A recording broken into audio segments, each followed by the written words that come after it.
Hello दोस्तों, good morning. एक नुआ वीडियो को आपन स्वागत। ये देखंतु, ये होची 3 पिन प्लग। 3 पिन प्लग आपन देखते 3टा पिन रोची। ये होची आर्थ पिन, ये होची फेज, ये होची न्यूट्रल। 3टा पिन रोची। 3टा पिन रु ये जो आर्थ पिन मोटा लंबा कौन पे रोची और फेज न्यूट्रल पतला छोट कौन पे रोची। छोट ये देखो 3टा पिन, ये होची आर्थ, ये होची फेज, ये होची न्यूट्रल।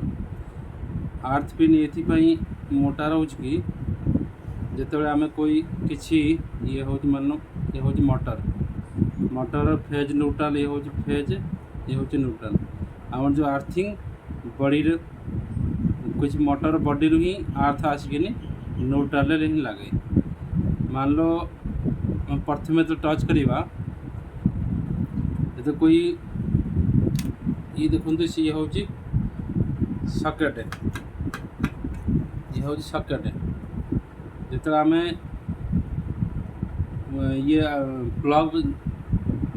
प्लग लगेबा सकेट लगेबा प्रथम देखु ये लंबा अच्छी आर्थ पिन ही देखो आर्थ पिन ही आगे टच हम। आगे टच हेले मान लो किसी तो आर्थ पिन आगे टच हम और ये फेज न्यूट्रल पछे टच हम।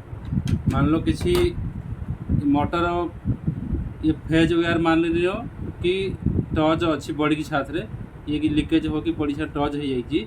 ये जो लीकेज करंट मान लो किसी कोई मनीष की ये बॉडी से तो टच रे आसिला तो जो लीकेज करंट ये है जो शॉर्ट करंट जोटा मनीष को न लगिकी सी ग्राउंड हो तो मनीष को कम लगी पारे, कम लगे जो अधिक से अधिक करंट ग्राउंड हो। ये रीजन है। सेकेंड रीजन हूँ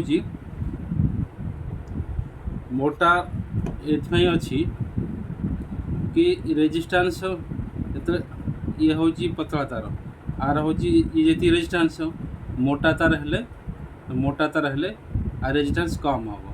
रेजिस्टेंस कम हेले करंट जल्दी फ्लो हम, जल्दी फ्लो जो लीकेज करंटा ग्राउंड को जल्दी पलैज से आम अधिका मोटा करा जाउछि कि करंट जो लीकेज करंट जल्दी फ्लो होपाई।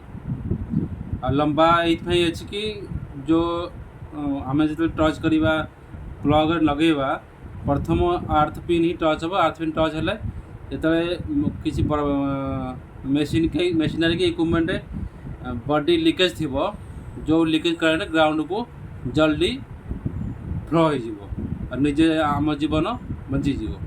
आ रीजन हूँ ये हूँ आर्थ पिन, ये हूँ फेज, ये न्यूट्रल।